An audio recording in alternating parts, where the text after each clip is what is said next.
राज्यात वृक्षाच्छादन वाढवण्यासाठी हरित महाराष्ट्र समृद्धी महाराष्ट्र अभियान वर्ष 2025 साठी 10 कोटी वृक्ष लागवड मोहीम राबवण्याचा निर्णय मुख्यमंत्र्यांनी जाहीर केलाय। सामाजिक वनीकरण विभागाला 90 लाख तर कोल्हापूर विभागाला 2.5 लाख वृक्ष लागवडीचं उद्दिष्ट देण्यात आलंय। त्यामुळे सामाजिक वनीकरण विभागानं रोप विक्री थांबवली आहे। सामाजिक वनीकरण विभागाकडे केवळ 2.25 लाख रोपं उपलब्ध आहेत। त्यामुळे वृक्षारोपणाचं उद्दिष्ट साध्य करण्यासाठी सामाजिक वनीकरण महसूल विभागासह इतर सर्वच शासकीय निमशासकीय संस्थांना खाजगी रोपवाटिकांचा आधार घ्यावा लागणार आहे। राज्यात 15 जून ते 30 सप्टेंबर हा काळ वनमहोत्सवाचा कालावधी म्हणून दरवर्षी साजरा करण्यात येतो।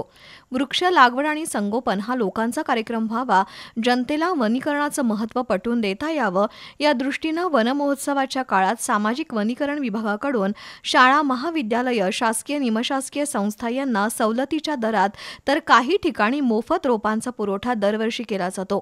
राज्यात वृक्षाच्छादन वाढवण्यासाठी हरित महाराष्ट्र समृद्धी महाराष्ट्र अभियान वर्ष 2025 साठी 10 कोटी वृक्ष लागवड मोहीम राबवण्याचा निर्णय मुख्यमंत्र्यांनी जाहीर केलाय।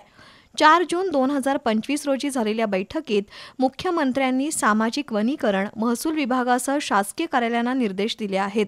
राज्यात 90 लाख तर जिल्ह्यात 2,50,000 वृक्षारोपणाचं उद्दिष्ट सामाजिक वनीकरण विभागाला देण्यात आलंय। कोल्हापूर जिल्ह्यात सामाजिक वनीकरण विभागाच्या कागल, कळंबा, सदर बाजार इथं 2 रोपवाटिका आहेत। दरम्यानच्या काळात मान्सून वेळेअगोदर दाखल झाल्यानं या रोपवाटिकेत रोपांची विक्री सुरू करण्यात आली होती। मात्र मुख्यमंत्र्यांच्या निर्देशानंतर ही विक्री बंद करण्यात आली।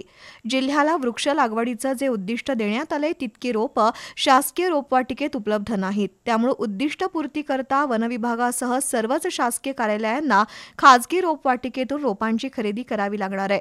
त्यामुळे यंदाच्या वर्षी वृक्षारोपणाचं उद्दिष्ट पूर्ण करण्यासाठी खाजगी रोपवाटिकेचा आधार घ्यावा लागणार आहे।